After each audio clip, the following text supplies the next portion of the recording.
morning students, welcome to your social science class. Today we are going to read chapter number 5, The Land of Ice and Snow, which is Greenland. The regions around the North Pole and the South Pole are the polar regions.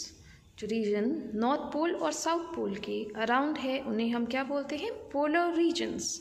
There is Arctic Ocean around the North Pole and Antarctica continent around the South Pole. North Pole में Arctic Ocean है and South Pole में Antarctica continent है. Arctic Ocean is surrounded by Asia, Europe and North America.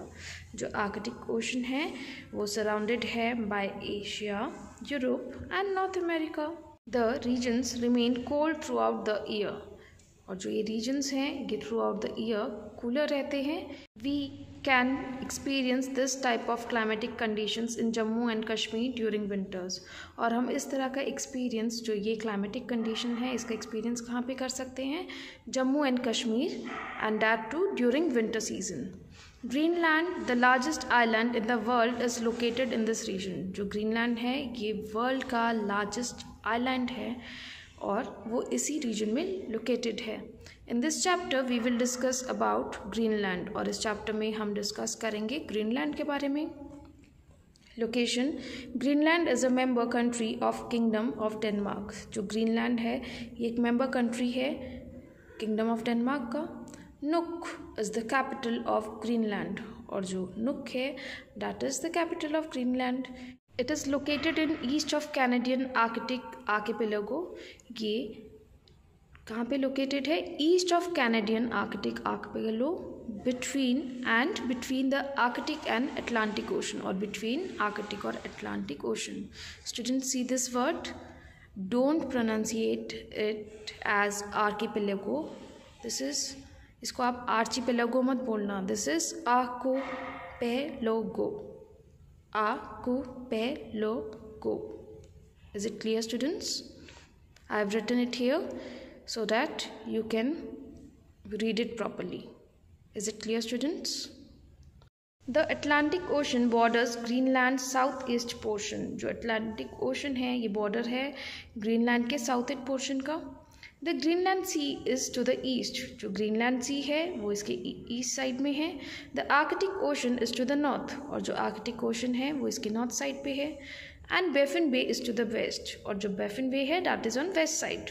The nearest countries are Iceland and Canada. Canada और Iceland इसकी nearest countries हैं. Greenland is the world largest island and is the largest dependent territory by area in the world. जो Greenland है ये world का largest island है और ये लार्जेस्ट डिपेंडेंट टेरिटरी है by area in the world.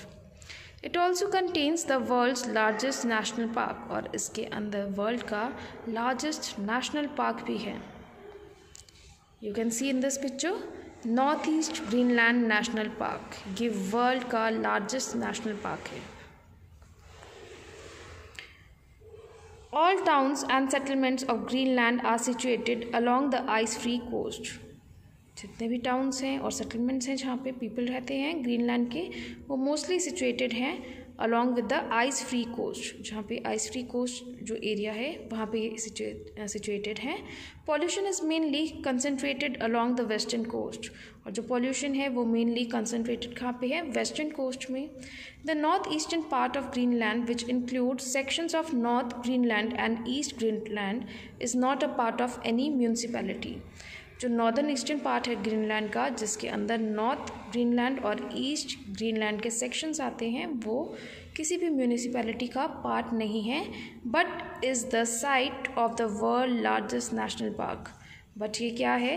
ये साइट है वर्ल्ड लार्जेस्ट नेशनल पार्क का such that North East Greenland National Park जो हमने इस पिक्चर में देखा था.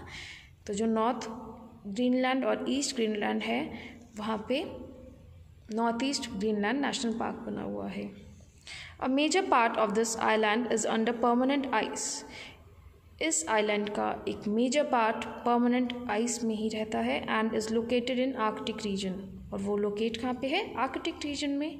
This is a part of tundra region, और ये टुंड्रा रीजन का ही पार्ट है। As we reach near Greenland, जैसे जैसे हम ग्रीनलैंड के नियर अबाउट पहुँचते हैं, we see big blocks of ice floating in water. हम इस तरह के बिग ब्लॉक्स ऑफ आइस को देखते हैं वाटर में फ्लोट करते हुए। These are known as icebergs, और इन्हें क्या बोला जाता है, icebergs. Icebergs consist of heavily compacted snow. जो आइसबर्ग्स हैं वो हेविली कॉम्पैक्टेड स्नो उनमें कंसिस्ट करता है। That fell on the Greenlandic ice cap several thousand years ago. जो ग्रीनलैंडिक आइस कैप पे फॉल डाउन हुआ था thousands of years ago, in some cases more than 15,000 years ago, और कुछ cases में ये 15,000 years ago ये जो स्नो था ये फॉल डाउन हुआ था कहाँ पे, ग्रीनलैंडिक आइस कैप में। The ice cap is a constant state of change and movement, and every year it produces thousands of icebergs. जो ice cap है ये constantly change होता रहता है और move होता रहता है, and every year ये produce करता है thousands of iceberg को that are primarily formed in the sea, और जो primarily sea में form करती है from glaciers से ये लोग sea में form करती हैं in the central eastern and northwestern region of Greenland, and that too in central eastern या फिर northwestern region Greenland के। Is it clear, students? Now climate and vegetation. The climate of Greenland is called polar climate. जो climate होता है Greenland का that is known as polar climate. It remains very cold throughout the year, और ये throughout the year यहाँ पे बहुत ज़्यादा cold रहता है। There is very little rainfall, और यहाँ पे जो rainfall का ratio है that is very low. The temperature is always below 0 degree Celsius. Temperature यहाँ का 0 degree Celsius ही रहता है. During winter, one may not see the sun for several months. और winter season में यहाँ पे several months तक sun देखा नहीं जा सकता. There is heavy snowfall, और यहाँ पे जो snowfall है बहुत ही heavy होती है. Cold polar winds blow at a speed of about 160 km per hour, और यहाँ पे cold polar winds blow करती है and that too at speed of 160 km per hour. In summer it is bright and sunny. The sun shines brightly all the 24 hours in most parts. Summer season में जो sun है वो bright और sunny रहता है, और जो sun shine करता है almost for 24 hours in most of the parts, but the temperature is still below 0 degree Celsius. But वहाँ का जो temperature है वो तब भी 0 degree Celsius ही रहता है. In the coastal areas the snow melts for a short period. जो coastal areas हैं वहाँ पे जो snow है वो melt हो जाती है for short period. It is not possible to grow plants due to very cold climate, और यहाँ पे plants grow नहीं करती because of very cold climate and thick cover of snow. और जो यहाँ पे स्नो बिल्कुल थिकली कवर हो जाता है इसलिए यहाँ पे प्लांट्स ग्रो नहीं कर पाती. Due to the very short summer season only short grasses and lichen can grow in this part. Because of यहाँ पे जो समर सीजन है बहुत ही शॉर्ट है तो यहाँ पे जो शॉर्ट ग्रासेस ही लगती हैं एंड इवन लाइचन ही ग्रो करती हैं इन पार्ट्स पे. The main activity is hunting and fishing. जो मेन एक्टिविटी है यहाँ की that is hunting and fishing. Sledges pulled by huskies are used for transportation. और जो sledge होता है उनको कौन पुल करते हैं, huskies. See here, ये sledge है और इसको huskies पुल कर रहे हैं. are used for transportation, और यही वहाँ का means of transportation होता है. I hope all of you have understood this chapter till this topic. So students, read this chapter properly. Okay students, thank you and goodbye.